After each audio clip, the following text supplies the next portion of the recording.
The scissors bit into her hair like a weapon. General Marcus Blackwell grabbed 19-year-old Private Elena Thornton by the shoulder, forcing her head still while he hacked through her dark brown hair with savage, deliberate strokes. Blood seeped from her scalp, where the dull blades scraped skin. "This is what happens to soldiers who forget their place," he snarled. She didn't scream. She didn't cry. She simply memorized every cut. 47 minutes later, every electronic system at Fort Dominion went dark.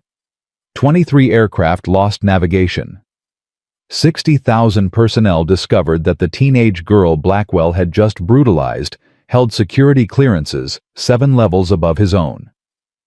And his career ended before the blood on her scalp had dried. Before we continue, tell us where you're watching from. If this story grips you, subscribe now. Tomorrow brings something you won't want to miss. Now back to the story. Private First Class.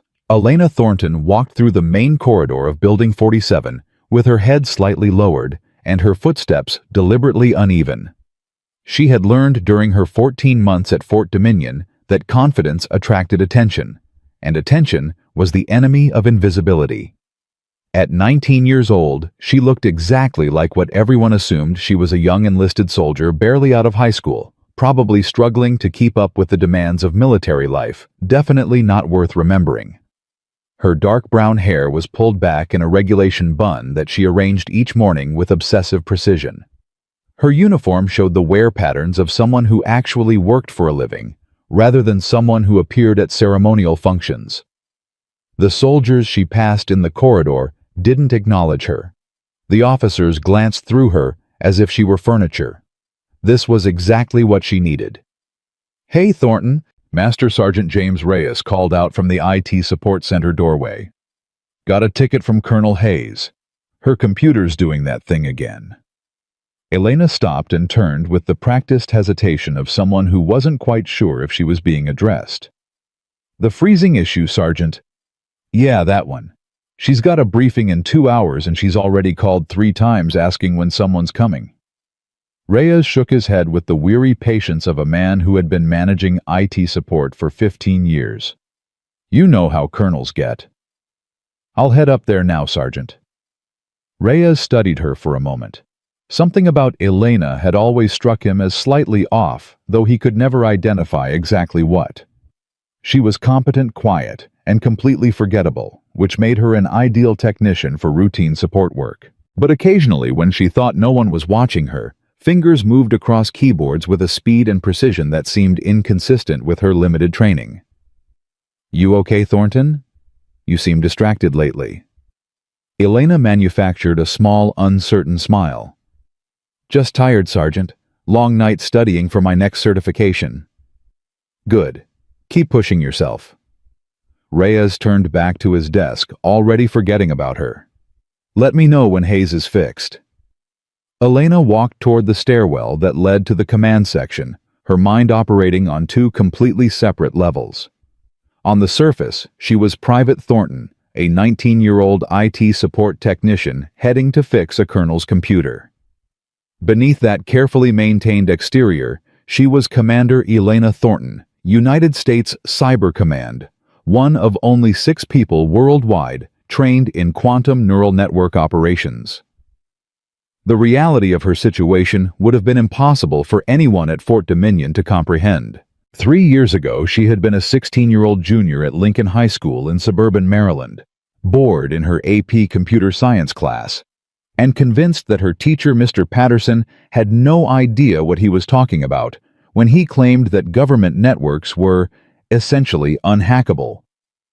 She had proven him wrong in 47 minutes. The breach she had accomplished from her bedroom laptop should have been impossible. She had slipped through 17 layers of Pentagon security-accessed classified communications networks and left a small text file on a secure server that read simply, "Mr. Patterson says you're unhackable. He was wrong. E.T." Within 6 hours, 3 black SUVs had arrived at her family's home. Elena had expected handcuffs and federal charges. Instead, she had met Director Catherine Mercer, of the National Security Agency's Cyber Operations Division. Miss Thornton, Director Mercer had said, sitting in their living room while Elena's terrified parents watched, "What you did today was illegal, dangerous, and could have caused a national security crisis." "I'm sorry," Elena had whispered, convinced her life was over. "I'm not finished." Director Mercer had leaned forward with an expression that Elena would later recognize as barely contained excitement. "What you did was also brilliant. You exploited vulnerabilities that we didn't know existed using techniques that our best analysts couldn't replicate. You did in 47 minutes what foreign intelligence services have been trying to do for decades. Am I going to prison? No, Miss Thornton. You're going to work for us." The next 3 years had transformed Elena from a bored teenager into one of the most dangerous cyber warfare assets in the American intelligence community. Her training had taken place in facilities so classified that they didn't appear on any organizational chart. Her instructors were people whose names existed only in compartmented databases. The techniques she had learned went far beyond conventional hacking. She could manipulate satellite networks, spoof GPS systems, and create electromagnetic signatures that could make entire military formations invisible to their own command structures. At 18, she had been commissioned as a commander in Cyber Command and inserted into Fort Dominion under deep cover. Her mission was simple in concept, but terrifying in scope. Operate undetected within a major military installation map every electronic vulnerability and demonstrate whether a single trained operator could disable an entire base's critical infrastructure. For 14 months, she had lived the lie perfectly. "Private Thornton reporting as requested," Elena announced as she entered Colonel Diana Hayes's office on the 3rd floor of the headquarters building. Colonel Hayes looked up from her frozen computer screen with the expression of someone who had been waiting too long for help that should have arrived immediately. At 45, she was one of the few senior officers at Fort Dominion who treated enlisted personnel with basic human courtesy, which was why Elena had always been careful to respond quickly to her support tickets. "Finally, this thing has been freezing every 10 minutes since yesterday." Elena approached the desk with the careful deference that her cover identity required. "May I take a look, ma'am?" "Please. I have a briefing with General Blackwell in 2 hours, and if this presentation doesn't work, I'm going to look like an idiot." Elena sat at the computer and began the diagnostic process that any competent IT technician would perform. On the surface, she was checking system resources, reviewing error logs, and running standard troubleshooting utilities. What Colonel Hayes couldn't see was that Elena's mind was simultaneously cataloging every piece of information visible on the screen, noting the classified file structures, observing the network connections, and updating her mental map of the base's command infrastructure. "Colonel, when did you last install software updates?" "I don't know. Whenever the system tells me to, I suppose." Elena nodded, maintaining her expression of focused concentration. "I think I see the issue. There's a conflict between your security software and the new network protocols. I can fix it, but it'll take about 15 minutes. Do whatever you need to do." Hayes stood and walked toward the window, her tension visible in the set of her shoulders. "I swear, technology is supposed to make our jobs easier, but half the time it just creates new problems." "Yes, ma'am." As Elena worked, she listened to the ambient sounds of the headquarters building. Footsteps in the corridor, phones ringing in adjacent offices, the low murmur of conversations that carried fragments of information about base operations, personnel movements, and command decisions. Every piece of data was filed away in her memory, contributing to the comprehensive picture of Fort Dominion's vulnerabilities that she had been building for over a year. "Thornton, can I ask you something?" Colonel Hayes had turned from the window and was studying Elena with an expression of genuine curiosity. "Of course, ma'am." "How old are you? You look like you should still be in high school." Elena felt the familiar spike of internal tension that accompanied questions about her cover identity. 19, ma'am. I enlisted right after graduation." "Why the Army smart kid like you could have gone to college, gotten a degree, had a normal life?" It was a question Elena had answered dozens of times during her 14 months at Fort Dominion, always with the same carefully rehearsed response. I wanted to serve, ma'am. My grandfather was Army. My father was Army. It felt like the right thing to do. Hayes nodded slowly. Well, we're lucky to have you. You're the only IT person on this base who actually fixes problems instead of just telling me to restart my computer. Thank you, ma'am. The computer repair was genuine. Elena had identified and resolved a legitimate software conflict that was causing the system instability. But while her hands performed the technical work, her mind was processing the implications of Colonel Hayes's upcoming briefing with General Blackwell. Brigadier General Marcus Blackwell was the base commander, a man whose reputation preceded him, like the pressure wave from an explosion. In her 14 months at Fort Dominion, Elena had studied him carefully, cataloging his patterns, his preferences, and his particular psychological vulnerabilities. He was old-school military to his core iron discipline, visible hierarchy, and absolute intolerance for anything that challenged his worldview. He was also, she had concluded, exactly the kind of leader who would struggle to understand modern warfare until it was too late. All done, ma'am, Elena announced, standing and stepping away from the desk. The system should run smoothly now, but if you experience any more issues, please let us know. Thank you, Thornton. Hayes sat back at her computer, testing the responsiveness with visible relief. You're a lifesaver. Elena left the colonel's office and made her way back toward the IT support center, her pace measured and unremarkable. She passed through security checkpoints, where guards waved her through without checking her credentials, walked corridors where officers moved past her without a second glance, and navigated the complex layout of the headquarters building with the familiarity of someone who had spent countless hours mapping every corner. No one noticed her. No one remembered her. That was exactly how it needed to be. The afternoon brought the routine tasks that comprised her official duties.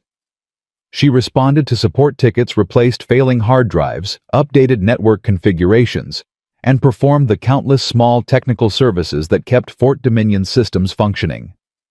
To anyone watching, she was exactly what she appeared to be, a competent but unremarkable young technician doing a necessary but unglamorous job.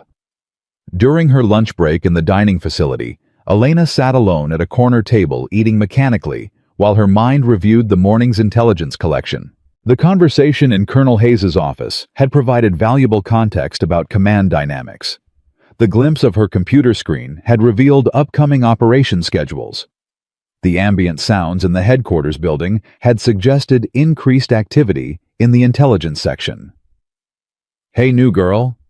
Elena looked up to find Staff Sergeant Patricia Morrison standing over her table with a tray of food and an expression of mild curiosity. Morrison was one of the few people at Fort Dominion who occasionally acknowledged Elena's existence, largely because they worked in adjacent sections of the IT support infrastructure. Mind if I sit? Of course not, Sergeant. Morrison slid into the seat across from Elena and began eating with the efficient focus of someone who had learned to fuel herself quickly between tasks. You hear about the inspection tomorrow? Elena's internal alertness spiked, though her expression remained neutral. What inspection? General Blackwell. He's doing a walkthrough of the communication squadron. Apparently someone told him that our network security isn't up to standard and he's coming to see for himself.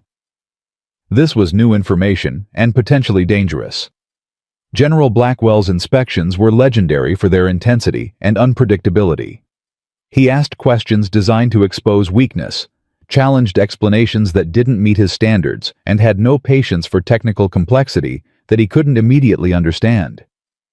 Do you know when? Elena asked. Sometime after lunch, I think.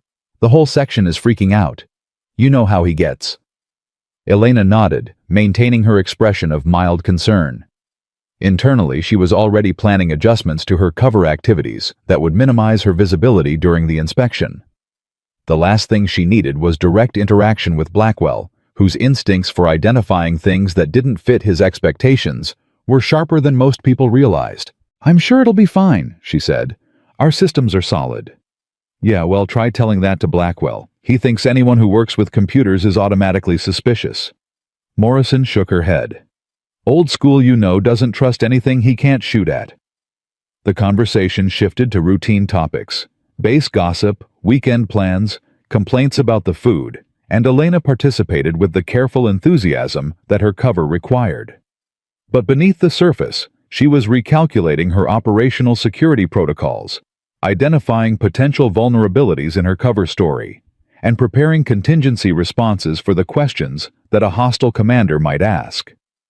By the time she returned to the IT support center, Elena had developed 3 separate strategies for avoiding meaningful contact with General Blackwell during the following day's inspection. She would volunteer for off-site tasks that would take her away from the communication squadron. She would schedule appointments in other buildings that would justify her absence. She would make herself so thoroughly invisible that even if he walked directly past her, he would have no reason to remember her face. The plan was solid. Her cover was secure. 14 months of successful deep cover operations had given her confidence in her ability to navigate any challenge that Fort Dominion could present. She had no way of knowing that everything was about to change. The following afternoon, General Marcus Blackwell strode into the Communications Squadron's main operations center with the bearing of a man who expected problems and looked forward to finding them. His aide, Captain Thomas Rivera, walked 2 steps behind, carrying a clipboard and wearing the expression of someone who knew that the next few hours would be unpleasant for everyone except the general. "All right," Blackwell announced to the assembled technicians. "Let's see what kind of operation you're running here." The inspection proceeded exactly as Elena had feared. Blackwell moved through the facility, asking questions designed to expose weakness, challenging explanations that didn't meet his standards, and displaying open contempt for technical complexity that he couldn't immediately understand. Several technicians stumbled over their responses, their nervousness making them appear less competent than they actually were. Elena had positioned herself at a workstation in the back of the room, focused on a routine diagnostic task that would justify her presence while minimizing her visibility. Her strategy was working perfectly. Blackwell had walked past her 3 times without a second glance, his attention focused on the more visible personnel who were struggling to answer his questions. And then, everything went wrong. "You there?" Blackwell's voice cut through the room like a blade. "What are you doing?" Elena looked up to find the general standing directly in front of her workstation, his pale blue eyes fixed on her with an intensity that made her skin crawl. She had been so focused on appearing unremarkable that she hadn't noticed his approach. "Network diagnostics, sir," she replied, keeping her voice level and unremarkable. "Routine maintenance on the communication protocols. Stand up when you're speaking to a general officer." Elena rose to her feet, coming to attention with the precision that her military training demanded. Blackwell studied her with the clinical detachment of someone examining equipment for defects. "How old are you, Private?" 19, sir." 19. He pronounced the word with evident skepticism. "And you're running diagnostics on classified communication systems?" "Yes, sir. It's part of my assigned duties." Blackwell leaned closer, and Elena could smell coffee on his breath, could see the network of small blood vessels in his eyes, could feel the weight of his authority pressing against her like a physical force. "Explain to me exactly what you're doing, in terms I can understand." This was the moment that would determine whether her cover survived the inspection.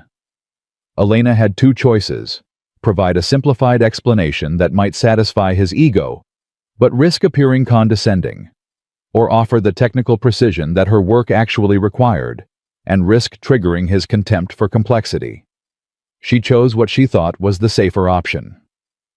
"Sir, I'm analyzing packet transmission rates across multiple network segments to identify potential bottlenecks that could affect communication efficiency during high-traffic operations. The diagnostic utility provides real-time visualization of data flow patterns, which allows us to optimize routing protocols and ensure maximum throughput for critical communications."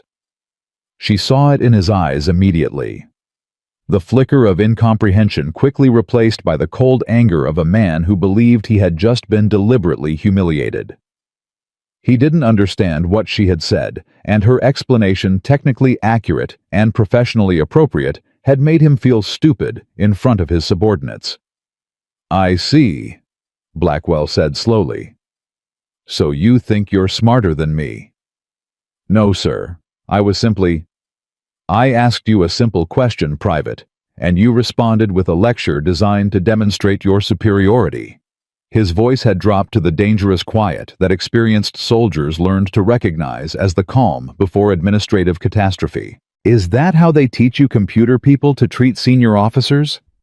Elena felt the familiar internal tension that came with direct confrontation, but she maintained her composure. "Sir, I apologize if my response seemed inappropriate. I was attempting to provide accurate information about my duties." Accurate information. Blackwell's lips curved into a smile that contained no warmth. "Let me tell you something about accurate information, Private. In the Army, accurate information includes knowing your place in the chain of command. It includes showing proper respect to people who have earned the right to lead. And it includes understanding that technical knowledge doesn't make you special." Around them, the other technicians had frozen in place, their attention fixed on the confrontation unfolding in their workspace. Elena could feel their fear, their relief that they weren't the target, their morbid curiosity about how this would end. "Yes, sir," she said quietly. "I don't think you do understand." Blackwell turned to his aide. "Captain Rivera, make a note. Private." He glanced at her name tag. "Thornton, attitude problem. Disrespect toward senior officers. Requires correction." "Yes, sir," Rivera replied, his pen moving across the clipboard. Blackwell turned back to Elena, and she saw something in his expression that made her blood run cold. He wasn't just angry about her technical explanation. He had decided that she represented something he despised: the new military, the computer people, the young soldiers who thought their skills made them exempt from traditional discipline, and he had decided to make an example of her. "Report to my office tomorrow morning, Private. 0600 hours. We're going to have a conversation about military standards and your apparent failure to meet them." "Yes, sir." Blackwell held her gaze for a long moment, then turned and continued his inspection, his attention already shifting to his next target. But Elena knew that the damage was done. She had attracted exactly the kind of attention that her mission required her to avoid from exactly the person who was most dangerous to her cover. As the general moved away, Master Sergeant Reyes appeared beside her workstation. "Jesus, Thornton, what did you say to him?" "I answered his question, Sergeant." "Yeah, well, you must have answered it wrong." Reyes shook his head with something that might have been sympathy. "Blackwell's old school. He doesn't like being reminded that computers are smarter than he is. And he really doesn't like teenage girls who seem to know more than he does." Elena said nothing, but internally, she was already calculating the implications of tomorrow's summons. Her cover identity could survive a routine disciplinary conversation. She had prepared responses for exactly this kind of situation, carefully rehearsed explanations that would satisfy a commander's need to assert authority while preserving her anonymity. But something about the way Blackwell had looked at her suggested that tomorrow's conversation might not be routine. He had seen something in her that triggered his deepest insecurities: her youth, her technical competence, her apparent lack of fear in his presence. And men like Blackwell didn't just correct subordinates who made them feel inadequate. They destroyed them.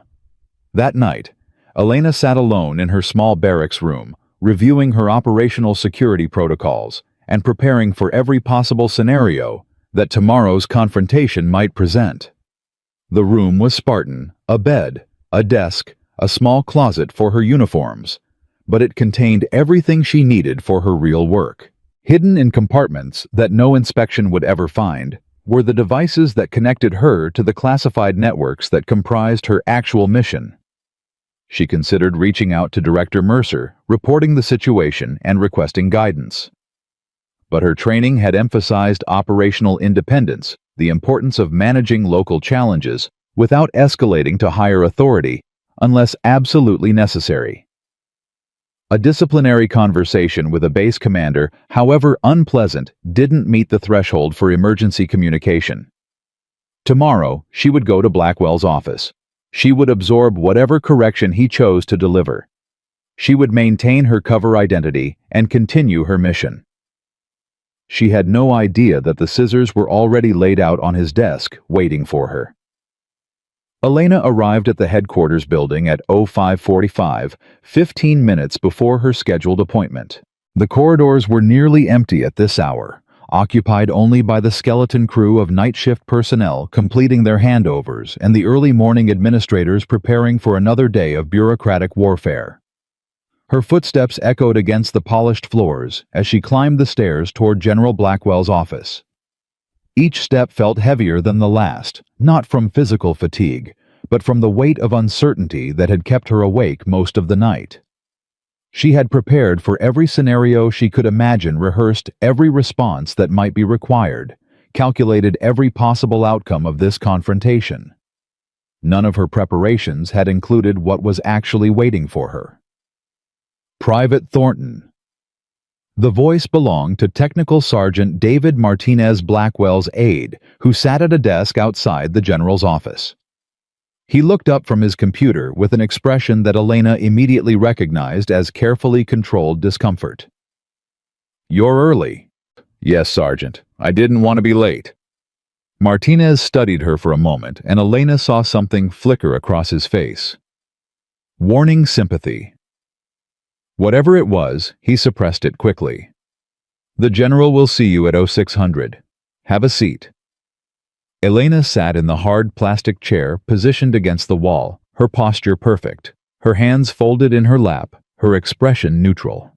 Inside her mind was racing through analysis protocols, evaluating Martinez's body language, cataloging the ambient sounds from behind Blackwell's closed door, preparing contingency responses for questions she hadn't anticipated.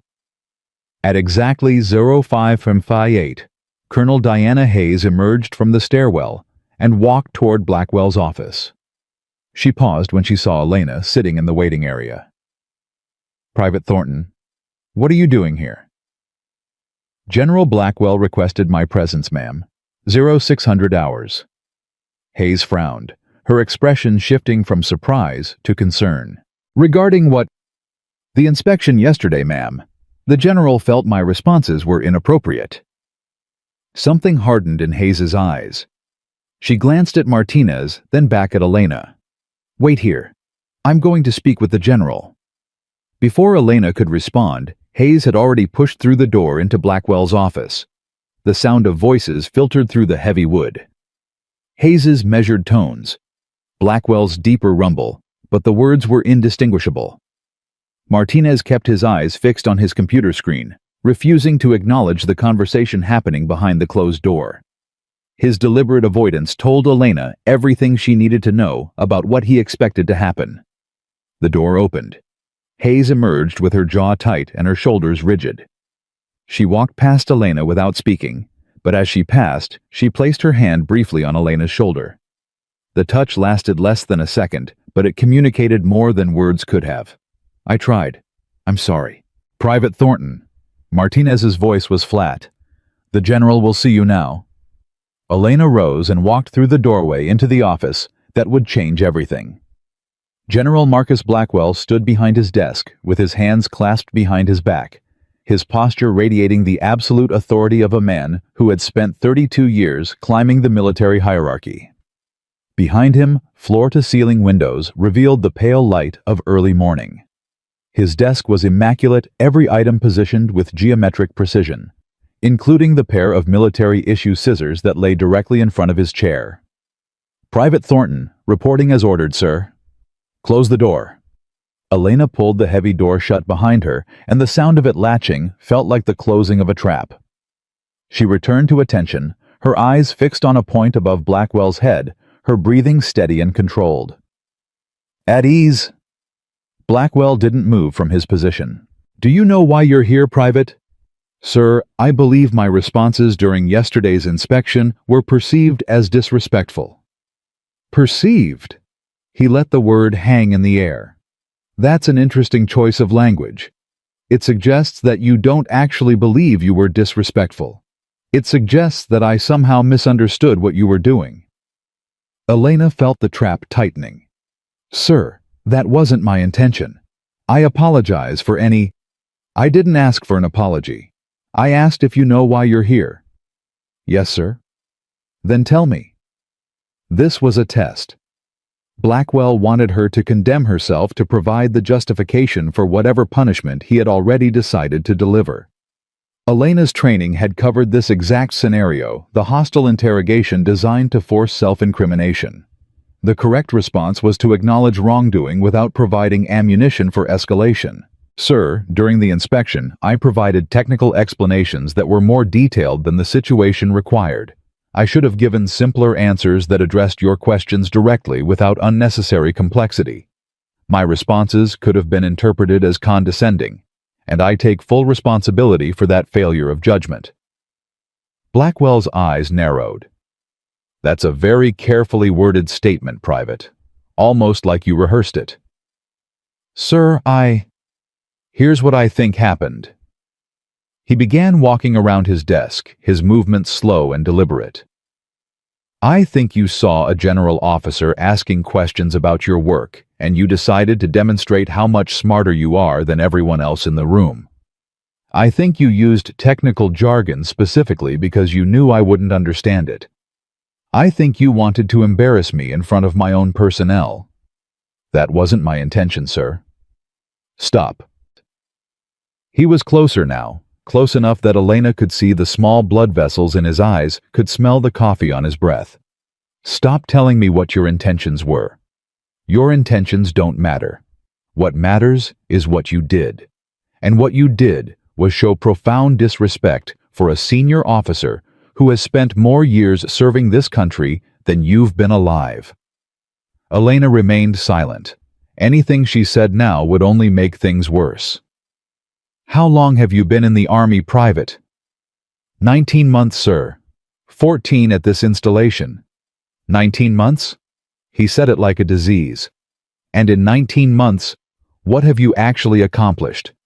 Have you deployed? Have you been in combat? Have you done anything except sit in an air-conditioned building and play with computers?" "Sir, I've maintained critical communication systems that support." I asked about accomplishments, private, not job descriptions. A monkey could maintain communication systems. What makes you special? Nothing. That's the point. I'm not supposed to be special. I don't consider myself special, sir. Really? Because your attitude yesterday suggested otherwise. Your attitude suggested that you think technical skills somehow exempt you from the basic military courtesy that every other soldier manages to display.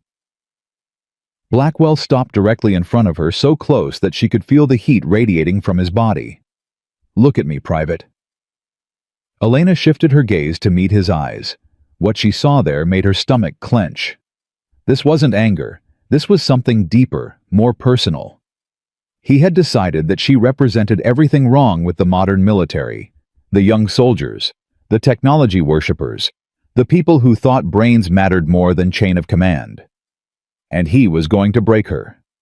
Military grooming standards exist for a reason, Private. They create uniformity. They eliminate individuality. They remind every soldier that they are part of something larger than themselves. He walked back toward his desk, and Elena's eyes tracked to the scissors lying on its surface. "I've noticed that your hair, while technically within regulations, represents the absolute maximum length permitted for female soldiers." Elena's heart rate spiked for the first time since entering the office. "Sir, combined with your apparent attitude problem, I think it's time for a more definitive interpretation of what military standards actually mean." He picked up the scissors, and the soft metallic sound of the blades separating cut through the silence like a threat. "You want to act like you're above normal military courtesy. Fine.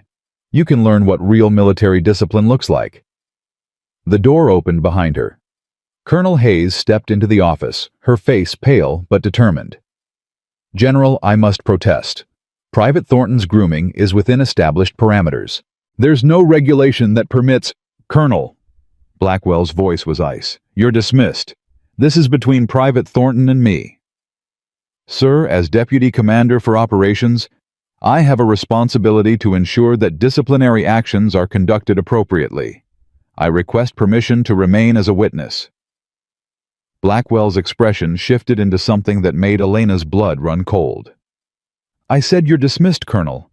That wasn't a request. Leave my office now, or I'll have you removed and add insubordination to your fitness report." Hayes stood frozen for a long moment, her internal conflict visible in every line of her body. She was weighing her career against her conscience, her future against her integrity. Career 1. "Yes, sir." Hayes saluted and left the office, her footsteps fading down the corridor. Now they were alone. "Turn around," Blackwell ordered. "Face the window." Elena's training screamed at her to refuse to invoke her actual authority, to reveal that she was a commander with security clearances that exceeded his own. But doing so would destroy 14 months of intelligence gathering. It would compromise Operation ShadowNet. It would expose vulnerabilities to enemies who were watching for exactly this kind of breach. She turned and faced the window. The first touch of the scissors against her hair sent a jolt through her entire nervous system. Not pain, not yet, but the visceral wrongness of someone violating her personal space with the intent to harm. "Hold still," Blackwell commanded. "This will go faster if you cooperate." The first cut was brutal. Not the careful trim of a barber maintaining standards, but a savage hack that sent a thick section of dark brown hair tumbling to the polished floor. The scissors had been slightly dulled, Elena realized with clinical detachment. They pulled rather than cut cleanly, turning each stroke into an extended moment of controlled cruelty. "You know what your problem is, Private." His voice was conversational now, almost pleasant, as if he were discussing the weather while systematically dismantling her dignity. "You think being smart makes you valuable. You think that because you understand computers, you're somehow different from every other soldier I've commanded." Another section of hair fell. Elena watched it land on the floor, watched the strands separate and scatter like evidence at a crime scene. "But here's what you're going to learn today." The scissors moved again, biting closer to her scalp than military regulations would ever require. "Smart doesn't matter if you can't follow orders. Technical skills don't matter if you don't know your place in the chain of command." He was taking far more than necessary. This wasn't correction, it was punishment. He was making a statement establishing a precedent, demonstrating that his authority extended to the most personal aspects of her physical appearance. "And your place, Private, is at the bottom of the hierarchy, following the orders of people who've earned the right to give them." Inside Elena's mind, something was beginning to fracture. For 14 months, she had maintained the psychological compartmentalization that allowed her to exist as two different people. Lieutenant Thornton, the invisible technician. Commander Thornton, the cyber warfare specialist. The walls between those identities had been carefully constructed, reinforced through training and discipline, maintained through constant vigilance. Those walls were cracking. Each snip of the scissors drove the fractures deeper. Each strand of hair that fell to the floor carried away another piece of the patient submission that her cover required. She had endured 14 months of being dismissed, overlooked, underestimated. She had smiled and nodded while officers explained concepts to her that she had helped develop. She had submitted to authority figures whose understanding of modern warfare was decades obsolete. And now this man, this general whose greatest technological challenge was probably operating his phone, was physically assaulting her because she had made him feel stupid. The scissors caught on a thick section of hair, pulling rather than cutting. Elena felt sharp pain as the dull blades scraped against her scalp, followed by the warm sensation of blood beginning to seep from a shallow cut. For the first time since the ordeal began, she moved. Not a flinch, not a wince, but a slight adjustment of her head position that removed her scalp from contact with the scissors. It was an automatic defensive response, the kind of reaction that years of classified combat training had made instinctive. "I said hold still. Hold." Blackwell's voice carried an edge of frustration. He reached out with his free hand and grabbed her shoulder, his grip hard enough to bruise, forcing her back into position. The moment his fingers closed on her flesh, Elena's body interpreted it as a hostile grab from behind. The exact scenario she had trained for in facilities that didn't officially exist. Muscle memory took over, operating faster than conscious thought. Her shoulder rotated slightly, breaking his grip. Her weight shifted backward, finding his instep. Her body turned to face him, while simultaneously creating distance and positioning for a counterattack. To anyone watching, it might have looked like she had simply stumbled while turning around. To someone trained in close-quarters combat, it was a textbook demonstration of how to neutralize a grab while preparing to incapacitate an attacker. Blackwell stumbled backward, surprise replacing anger on his face. The scissors fell from his hand, clattering against the desk before tumbling to the floor beside the pile of severed hair. For a frozen moment, they faced each other across 3 feet of suddenly electric space. "Did you just—" Blackwell began, his voice tight with disbelief. "I apologize, sir." Elena's voice was perfectly level, betraying nothing of the chaos erupting inside her mind. "I lost my balance when you grabbed me." It was technically true, but completely misleading. She hadn't lost her balance. She had demonstrated a level of physical training that no IT support technician should possess. Blackwell's expression shifted as he processed what had happened. His authority had been challenged. His attempt to assert physical control had been thwarted by someone who was supposed to be helpless. "Lost your balance." He repeated the words, slowly tasting them for deception. "Right. Well, Private, it seems like you need to learn more than just proper grooming standards. It seems like you need a comprehensive lesson in what happens when someone resists lawful correction from a superior officer." He moved toward his desk, reaching for the phone that would connect him directly to the military police. And that was when the secure communication terminal on his desk began to pulse with a priority alert that neither of them had ever seen before. The terminal displayed a classification level that made Blackwell pause with his hand still extended toward the phone. Top secret/SCI/ShadowNet. He had never heard of ShadowNet as a classification compartment, and the priority flags indicated that this communication took precedence over any other activity currently underway. "Sir," Elena said, maintaining her position even as blood continued to seep from the wound on her scalp. "Shut up." Blackwell was staring at the terminal with the expression of a man who had just discovered that the ground beneath his feet was far less stable than he had assumed. "Get out of my office. We'll finish this later."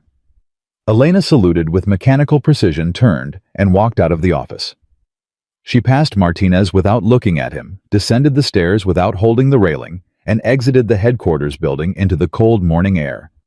Her hair hung in ragged, uneven patches. Blood was drying on her scalp.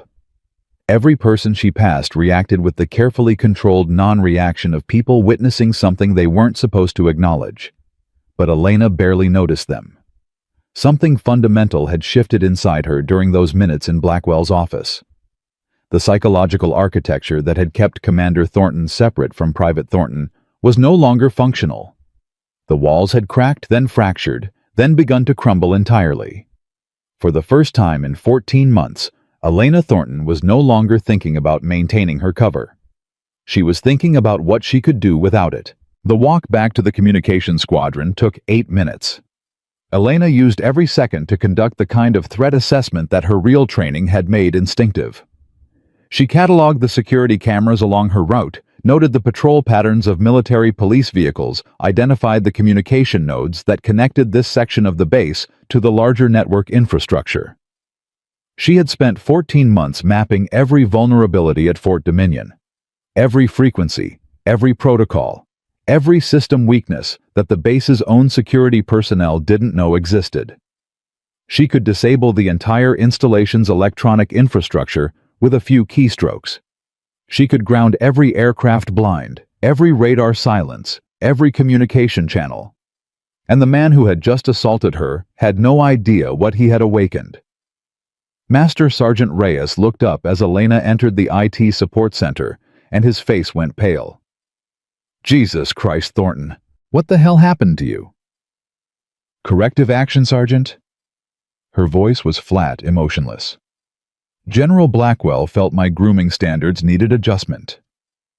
Reyes stood slowly, his eyes tracking across her ruined hair, the blood on her scalp, the expression on her face that he had never seen before. Something cold was living behind her eyes now. Something that made him take an involuntary step backward. Thornton, you need medical attention. That cut on your head. I'm fine, Sergeant. She walked past him to her workstation and sat down, her fingers hovering over the keyboard. I have work to do. Work? Reyes's voice cracked. Thornton, you just had your hair cut off by the base commander. You're bleeding. I need to do my job. She turned to look at him, and Reyes felt something shift in his understanding of the quiet young woman he had supervised for over a year. That's what soldiers do, isn't it? We do our jobs regardless of how we're treated. We follow orders, accept punishment, and keep working. Her fingers began moving across the keyboard, and Reyes watched as streams of data appeared on her screen that he had never seen before. Network topology maps, security protocol assessments, system vulnerability analyses. What are you doing? He asked, his voice barely above a whisper. System optimization, Elena replied. I'm identifying inefficiencies in our network architecture. But Reyes had supervised IT technicians for 15 years, and what he was seeing on her screen wasn't system optimization. It was something else entirely, something that looked a lot like preparation for war. Reyes stood frozen behind Elena's chair, watching data streams cascade across her screen with a speed that shouldn't have been possible for routine diagnostics.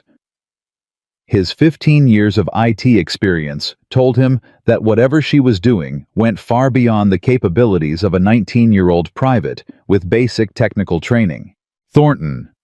His voice came out rougher than he intended. I need you to stop what you're doing and tell me exactly what kind of system optimization this is. Elena's fingers never paused. I'm analyzing network vulnerabilities, Sergeant, identifying weaknesses that could be exploited by hostile actors.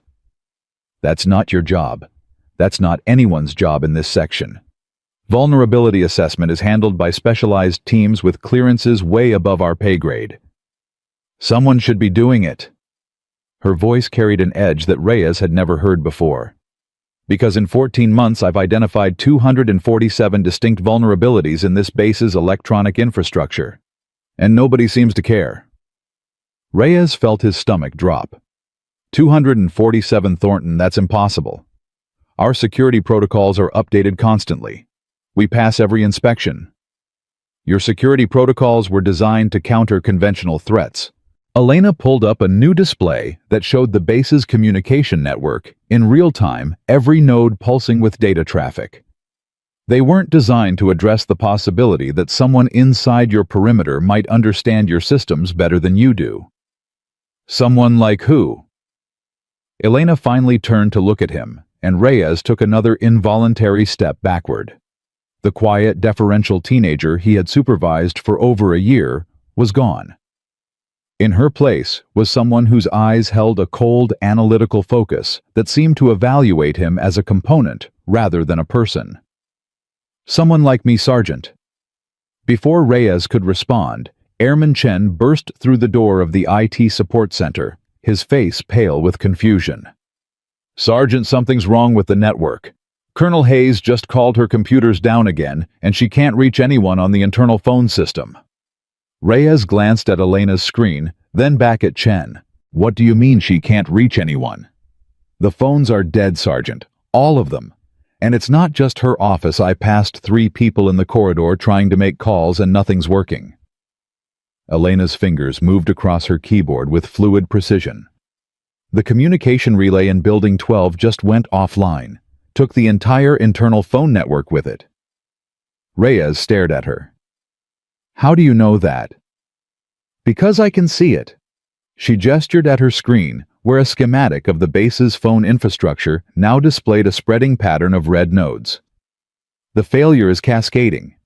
Building 12 connects to Building 8, which routes through the central exchange. Give it about 3 minutes and the whole system will be down. Then fix it. I could. Elena's voice was calm, almost pleasant. But I think there are more important things to worry about right now. As if on cue, the lights in the IT support center flickered. Not a momentary brownout, a sustained fluctuation that made the fluorescent tubes buzz and strobe before stabilizing at perhaps 60% of their normal brightness. Chen grabbed the door frame for support. What the hell is happening? Elena pulled up another display. Power grid instability. Someone's introducing feedback loops into the base's electrical distribution network. Nothing dangerous yet, but if it continues, you'll start losing systems that require stable power input. Someone... Reyes moved closer, his fear giving way to suspicion. Thornton, are you doing this? I'm observing it, Sergeant. There's a difference. That's not an answer. Elena stood slowly, her ruined hair framing a face that showed no emotion despite the chaos beginning to unfold around them. You want an answer? Here's one. For 14 months, I've been documenting exactly how vulnerable this base really is. Every weakness in your networks, every flaw in your security protocols, every assumption you've made that turned out to be wrong. She took a step toward Reyes, and he found himself retreating despite himself. I've watched officers dismiss concerns because they didn't understand the technology. I've seen security recommendations ignored because implementing them would be inconvenient. I've listened to people lecture me about military discipline while they operated systems that could be compromised by a moderately talented teenager with the right motivation. Thornton. And this morning, General Blackwell decided to teach me a lesson about my place in the chain of command by cutting my hair and calling me stupid. Elena's voice dropped to something barely above a whisper. So now I'm teaching everyone a lesson about what real vulnerability looks like. The emergency alarm began to wail. Throughout Fort Dominion, 60,000 personnel were discovering that the technology they depended on was no longer trustworthy. The base's internal communication network had collapsed completely, leaving offices unable to contact each other through normal channels. The power grid fluctuations had triggered automatic shutdowns in sensitive equipment, taking research laboratories and medical facilities offline. GPS receivers across the installation were showing readings that placed the base somewhere in the middle of the Pacific Ocean. And in the Air Traffic Control Tower, Senior Airman David Kim was staring at a radar screen that had just gone completely blank. Tower, this is Raptor Lead. The radio crackled with the voice of Major Jennifer Walsh, flight commander of 4 F-22 stealth fighters, conducting training exercises 60 miles northeast of the base. Our navigation systems are showing impossible readings. GPS indicates we're currently over the Atlantic. Request immediate ground-controlled approach vector. Kim's hands shook as he toggled his microphone. Raptor lead, we are experiencing technical difficulties with our ground-based systems. Stand by for alternative routing. But there was no alternative routing. His backup displays were offline. His emergency communication links were producing nothing but static. Even the weather monitoring systems had gone dark, leaving him unable to provide basic atmospheric conditions to aircraft that were now flying blind. Tower Raptor lid. We have 12 minutes of fuel remaining. Whatever technical difficulties you're experiencing, we need immediate assistance or we're going to start looking for highway strips. Kim grabbed the landline phone that connected the tower to the base command center. Dead. The radio link to regional air traffic control. Static. The emergency satellite uplink that was supposed to function even if every other system failed. Nothing. 23 aircraft were in the air over Nevada, and he had no way to guide any of them to safety. In the Aerospace Control Center, Colonel Diana Hayes was watching the systematic collapse of everything she had spent her career learning to manage. The massive wall displays that normally showed comprehensive air coverage for the entire western region were dark.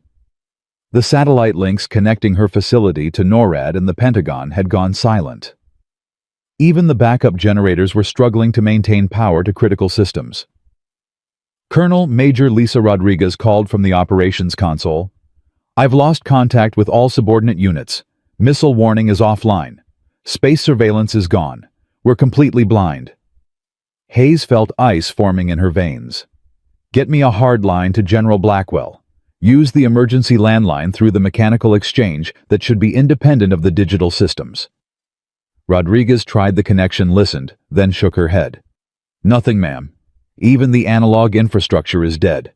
Hayes closed her eyes for a moment, processing implications that terrified her. She had studied electronic warfare scenarios throughout her career, had participated in exercises where opposing forces attempted to degrade communications and navigation. But those scenarios always assumed that basic infrastructure would remain functional.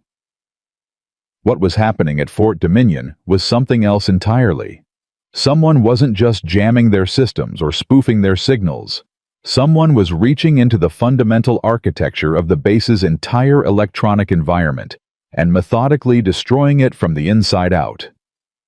Ma'am, Captain Torres from the intelligence section had gone pale. I'm reading something on one of the few terminals still functioning. The attack signatures are coming from inside the base. Whatever's doing this to us isn't external. Inside, Hayes's voice sharpened. Where inside? Torres worked his console for a moment, then looked up with an expression of disbelief. Building 47, ma'am. The Communication Squadron's IT Support Center. Hayes felt the blood drain from her face as she remembered the quiet teenager who had fixed her computer just yesterday. The same teenager who had been summoned to General Blackwell's office this morning. The same teenager who had emerged with her hair brutally shorn and blood on her scalp. "Oh my God," she whispered. Back in the IT support center, Elena was typing with a speed and precision that had left Reyes and Chen standing in stunned silence.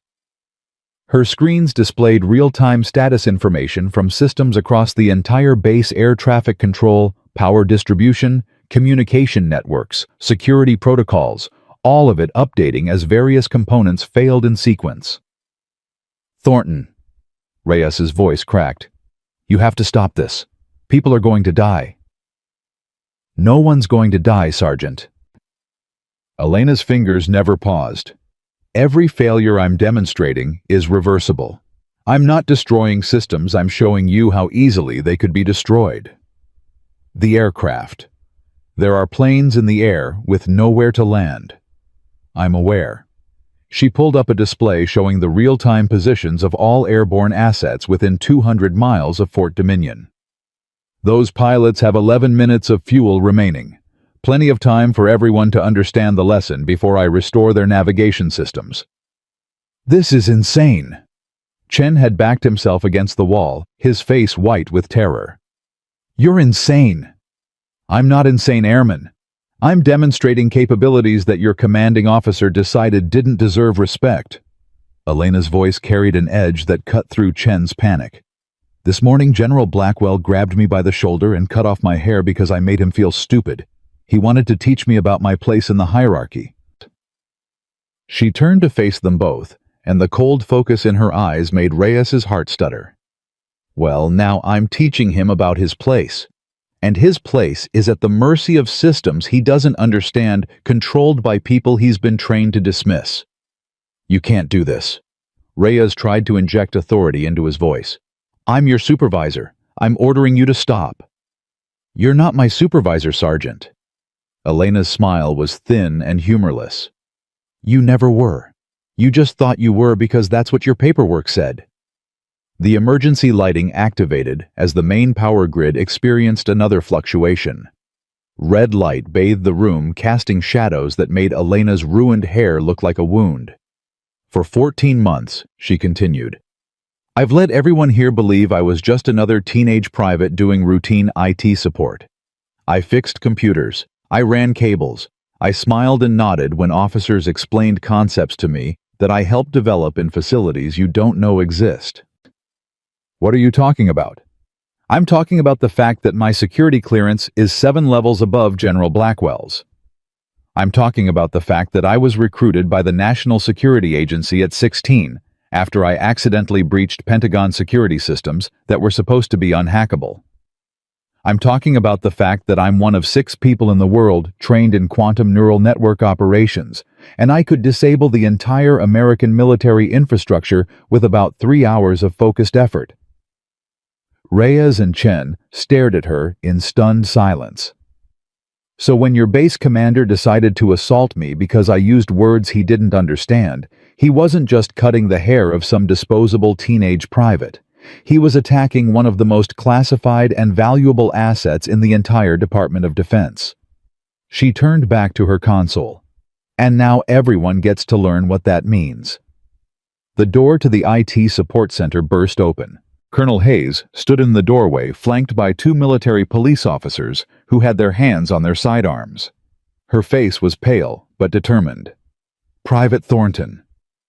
Her voice carried the forced calm of someone trying to control a situation that had already spiraled beyond control. Step away from the terminal. Elena didn't turn around. Good morning, Colonel. I was wondering when someone would figure out where the attack was coming from.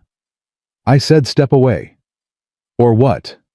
Now Elena turned, and Hayes saw what Reyes and Chen had already witnessed, the complete transformation of the quiet teenager into something far more dangerous. You'll arrest me. Charge me with sabotage. Court-martial me for demonstrating vulnerabilities that should have been addressed years ago. I'll have you removed from that console by force if necessary. You could try.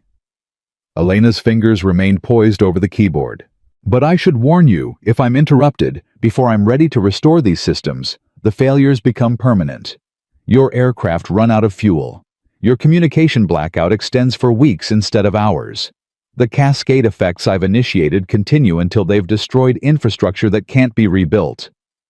Hayes felt the trap closing around her. What do you want? I want everyone to understand what I've understood for 14 months. I want General Blackwell to realize that the teenager he assaulted knows more about modern warfare than he could learn in 3 more careers. And I want this base to acknowledge that the people it dismisses as irrelevant technicians are the only thing standing between it and catastrophic failure. Thornton, there are lives at stake. Those pilots have 8 minutes of fuel remaining. Plenty of time. Elena pulled up the display showing the circling aircraft. Watch, Colonel. I'm going to show you something that should terrify everyone who thinks they understand military power. Her fingers moved across the keyboard with fluid precision, and Hayes watched in horrified fascination as data streams on the screen reorganized themselves into new patterns. Fort Dominion's air traffic control was designed in 1987 and upgraded piecemeal over the past 4 decades. Every upgrade introduced new vulnerabilities while assuming the previous infrastructure was secure. Right now, the system thinks it's receiving valid data from ground-based radar stations that went offline 20 minutes ago. How is that possible? Because I'm feeding it synthetic data that matches the expected format. The system can't tell the difference between real radar returns and signals I'm generating from this terminal. Elena's voice was clinical educational, the tone of an instructor explaining concepts to students who had never considered the implications. If I wanted to, I could show those pilots a clear path directly into a mountain. They would follow their instruments all the way to impact. Hayes felt her legs weaken. You wouldn't. Of course not. I'm not a murderer, Colonel. I'm a demonstration. Elena's fingers moved again, and new data appeared on her screens. But foreign intelligence services have been trying to develop these exact capabilities for years. The difference is that I was inside your perimeter for 14 months. I had time to map every vulnerability test, every weakness, and prepare exploits that your security teams will never be able to detect. Why would you do this? Elena was quiet for a long moment. When she spoke again, her voice carried something that might have been exhaustion, or grief, or the accumulated weight of 14 months of pretending to be someone she wasn't. Because this morning, a general officer dragged me into his office and cut off my hair while lecturing me about military discipline. He grabbed me hard enough to leave bruises. He drew blood from my scalp with dull scissors that pulled instead of cut. And he did all of this because I used technical terminology that made him feel inadequate. She met Hayes's eyes directly. I have spent 14 months being dismissed, overlooked, and underestimated by people whose understanding of modern warfare is decades obsolete. I have smiled and nodded while officers explained concepts to me that I helped develop. I have accepted orders from supervisors who couldn't comprehend the first thing about what I actually do.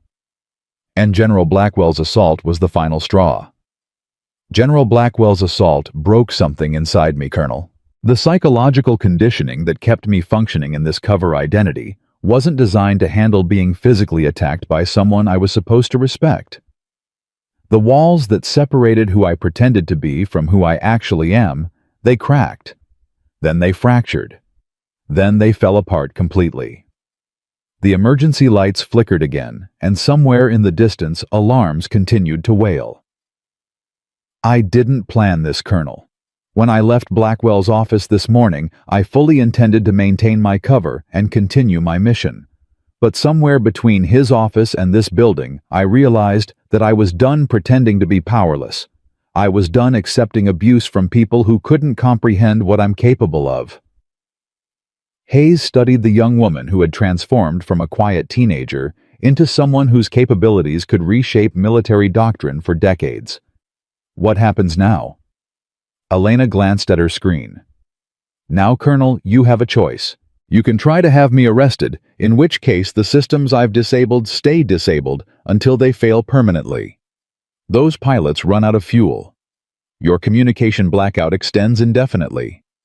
The cascade effects I've initiated destroy infrastructure that will take years to rebuild.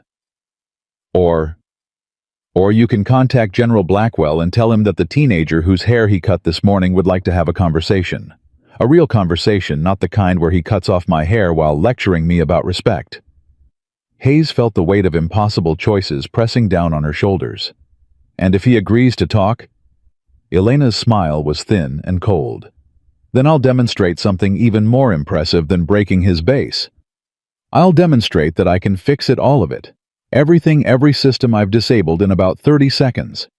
And then we'll have a discussion about what real authority looks like in the 21st century. The communication equipment behind Hayes crackled to life, the first sign of restored functionality since the crisis began. Colonel Hayes, the voice was Blackwell's, tight with barely controlled fury.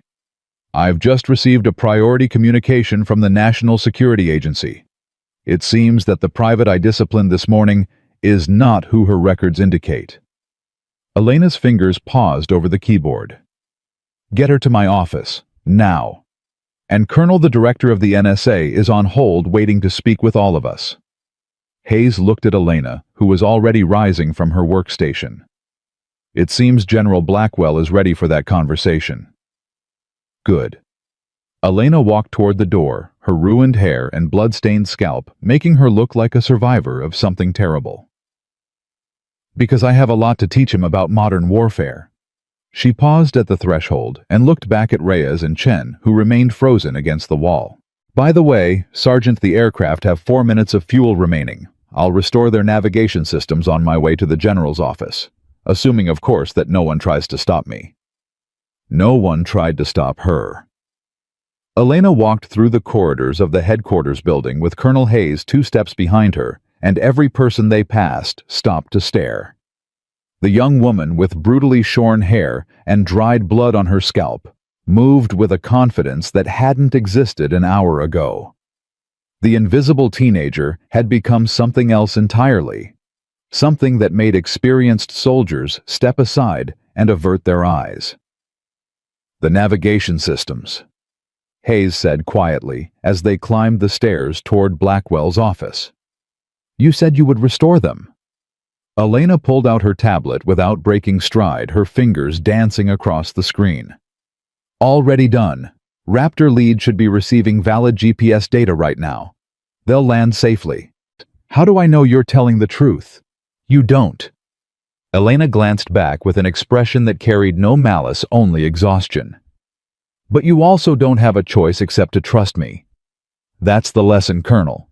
That's what everyone at Fort Dominion needs to understand. Your entire operation depends on systems you can't verify, and people you've been trained to dismiss. They reached the 3rd floor, and Technical Sergeant Martinez rose from his desk with an expression of barely concealed terror. He had heard what happened in the IT support center.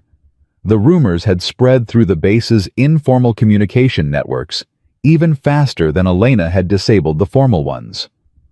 "The general is waiting," Martinez said, his voice catching. "The secure line to NSA is still active." Elena paused at the door to Blackwell's office, the same door she had walked through hours ago as a frightened teenager summoned for disciplinary action. Now she stood there with the knowledge that the man inside had destroyed his own career with a pair of scissors and 15 minutes of petty cruelty. She pushed the door open without knocking. General Marcus Blackwell stood behind his desk exactly where he had stood that morning, but everything else about him had changed. His face was pale. His hands trembled slightly at his sides. The absolute authority that had radiated from him hours earlier had been replaced by something Elena recognized immediately, the desperate confusion of a man whose understanding of the world had just been shattered. The pile of auburn hair still lay on the floor where it had fallen. The scissors sat on his desk like evidence at a crime scene. "Private Thornton," Blackwell began, but his voice cracked on her rank. "Commander Thornton." The correction came from the secure communication terminal on his desk, where a woman's voice carried the unmistakable authority of someone who operated at the highest levels of government. "Her name is Commander Elena Thornton, United States Cyber Command, and her security clearance exceeds yours by 7 classification levels." Blackwell's face went from pale to gray. "Director Mercer, I wasn't informed." "Of course you weren't informed, General. That's the entire point of a covert operation. You weren't supposed to know that one of the most valuable intelligence assets in the American government was operating at your installation." Elena walked past Blackwell to stand near the window, positioning herself where she could watch both him and Colonel Hayes, who had followed her into the office. The power dynamic had reversed completely, and everyone in the room could feel it.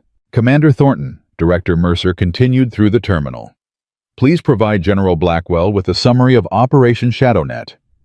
Elena turned to face the man who had cut her hair. "For the past 14 months, I've been conducting a penetration exercise designed to test the security of critical military installations. My mission was to operate undetected map electronic vulnerabilities and determine whether a single trained operator could disable an entire base's infrastructure." "That's impossible," Blackwell whispered. "Your personnel file your security clearance." "Cover documentation," Elena said flatly. "Designed to be convincing because my real mission requires absolute invisibility.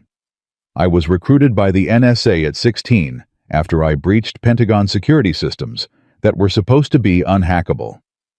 I've spent 3 years training in facilities that don't appear on any organizational chart, learning techniques that most people don't know exist." Director Mercer's voice cut through the stunned silence. "General Blackwell, Commander Thornton has identified 247 distinct vulnerabilities in your base's electronic infrastructure. She has mapped every frequency, every protocol, every system weakness that your own security personnel didn't know existed. She could have disabled your entire installation at any point during the past 14 months. "Then why didn't she?" Hayes asked. "If she had that capability, why wait until today?" Elena met her eyes. "Because that wasn't the mission, Colonel. My job was to document vulnerabilities, not exploit them. I was supposed to complete my assessment, submit my findings through classified channels, and transition to the next assignment without anyone ever knowing I had been here. So what changed?" Elena touched her ruined hair with clinical detachment. "This morning, General Blackwell summoned me to his office because he felt I had shown insufficient respect during yesterday's inspection. He decided that the appropriate response was to cut my hair as punishment while lecturing me about military discipline." Director Mercer's voice went cold. "General, is this accurate?" Blackwell's jaw tightened. "I was enforcing grooming standards. Her attitude suggested—" "Her attitude," Director Mercer interrupted, "was the result of 3 years of specialized training designed to help her maintain a cover identity under stress. She was doing her job, General. And you physically assaulted her because she used technical vocabulary that you couldn't understand. I didn't know who she was. That's precisely the problem. Elena's voice carried an edge that made Blackwell flinch. You didn't know who I was, but you assumed you did. You saw a 19-year-old private and decided I was beneath your notice. You heard technical explanations and concluded I was trying to embarrass you.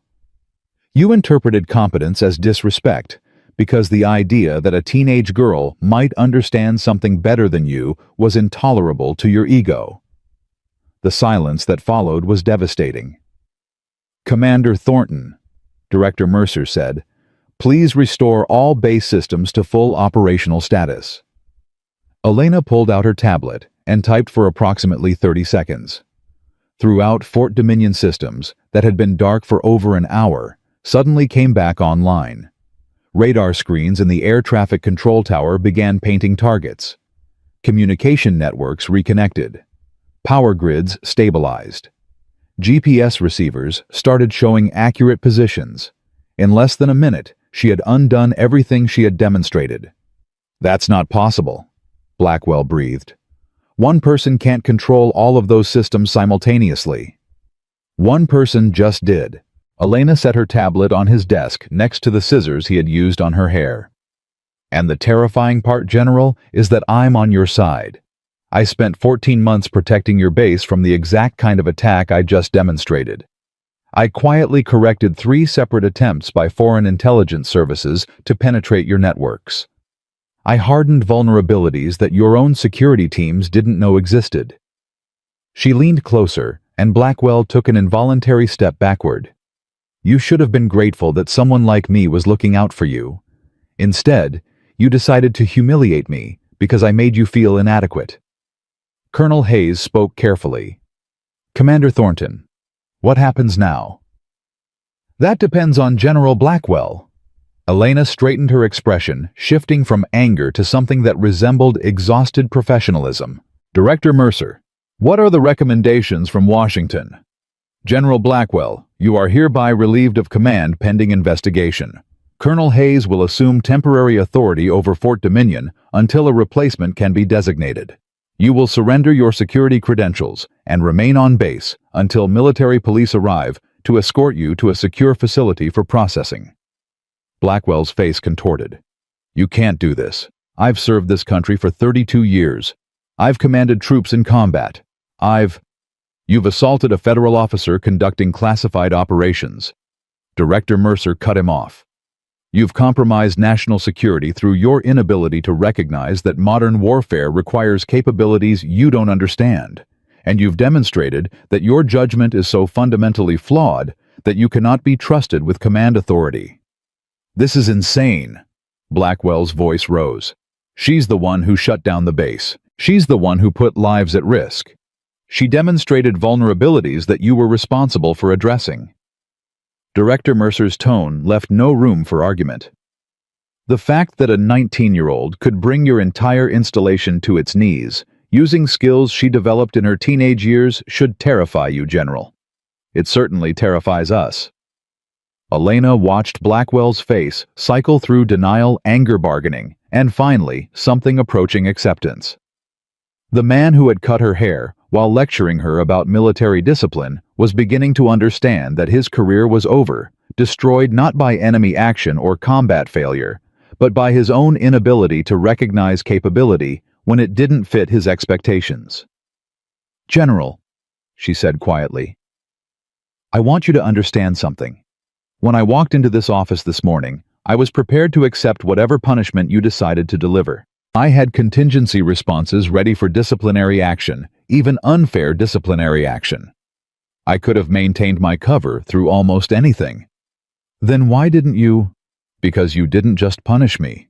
You assaulted me. You grabbed me hard enough to leave bruises.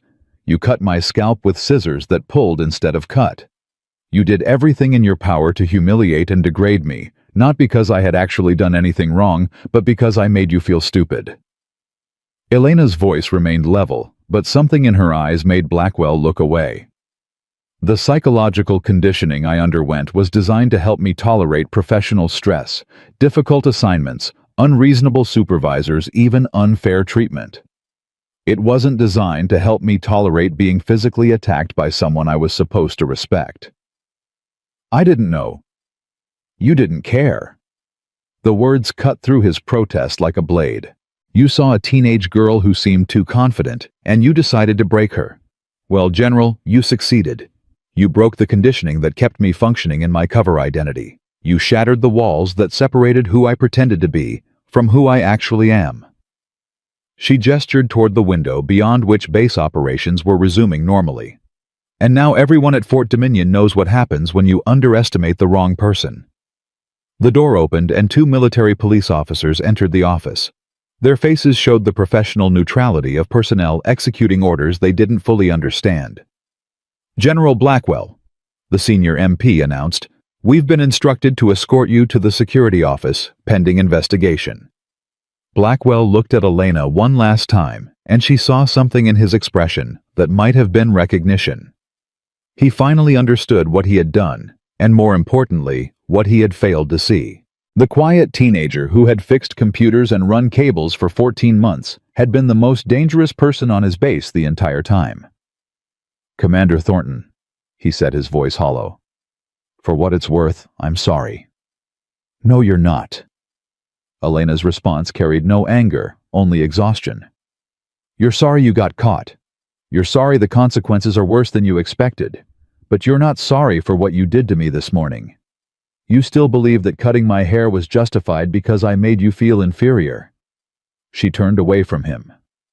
"The difference between us, General, is that I actually could have destroyed you if I wanted to. I had the capability. I had the opportunity. And after what you did to me, I probably had the justification. But I chose to demonstrate instead of destroy. I chose to teach instead of punish. That's what real authority looks like." The MPs led Blackwell out of his own office, and Elena listened to his footsteps fading down the corridor. The man who had built a 32-year career on discipline and hierarchy was walking toward a cell, escorted by the same personnel who had saluted him that morning. Colonel Hayes remained standing near the door, her expression unreadable. "Commander Thornton, I owe you an apology as well." Elena turned to look at her. "For what, Colonel?" "This morning, when General Blackwell ordered me to leave his office, I obeyed. I knew what he was going to do, and I left anyway because I was afraid for my career." Hayes's voice carried genuine shame. "I chose my future over your safety. You made the choice that most people in your position would have made. That doesn't excuse it." Elena considered the colonel carefully. Hayes had been one of the few officers at Fort Dominion who treated enlisted personnel with basic courtesy. She had tried to intervene this morning, even if her attempt had failed.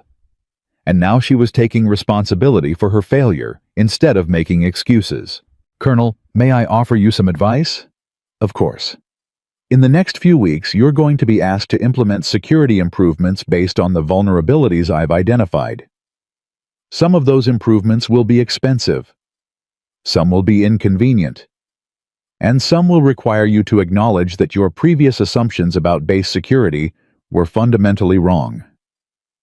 "I understand." "No, you don't. Not yet." Elena's voice softened slightly. "The hardest part won't be implementing the changes. The hardest part will be accepting that you needed someone like me to show you what was wrong. That's the real lesson of today, Colonel. Not that your systems were vulnerable, but that you couldn't see the vulnerabilities until someone demonstrated them in a way you couldn't ignore." Director Mercer's voice came through the terminal again. "Commander Thornton, I need you to prepare a comprehensive briefing for the transition team that will be arriving tomorrow. Colonel Hayes, you'll want to coordinate with your staff to manage the public relations aspects of this situation. The cover story will be a major systems upgrade that required temporary service interruptions." "Understood, Director," Hayes said. "Commander Thornton, you and I will speak privately later today about the implications of what you revealed and the adjustments we need to make to psychological conditioning protocols for future deep cover operations." "Yes, ma'am." The communication terminated, leaving Elena and Hayes alone in an office that still smelled like Blackwell's authority, but no longer contained it. "Commander," Hayes said carefully, "may I ask you something personal?" "Go ahead." "When you were demonstrating your capabilities when you had the entire base at your mercy, did you ever consider actually hurting someone? Not the general, but anyone?" Elena was quiet for a long moment. The pilots in those aircraft had 7 minutes of fuel remaining when I restored their navigation systems. I chose that timing deliberately. Enough margin to ensure their safety, but not so much that the lesson would be lost. "That doesn't answer my question." "No, Colonel, I never considered actually hurting anyone. Despite what happened to me this morning, I'm not a monster. I'm an intelligence officer who was pushed past my psychological limits by someone who should have known better." Elena picked up her tablet from Blackwell's desk. "The demonstration I conducted was the most restrained response I was capable of under the circumstances. Believe me, my capabilities extend far beyond what I showed today."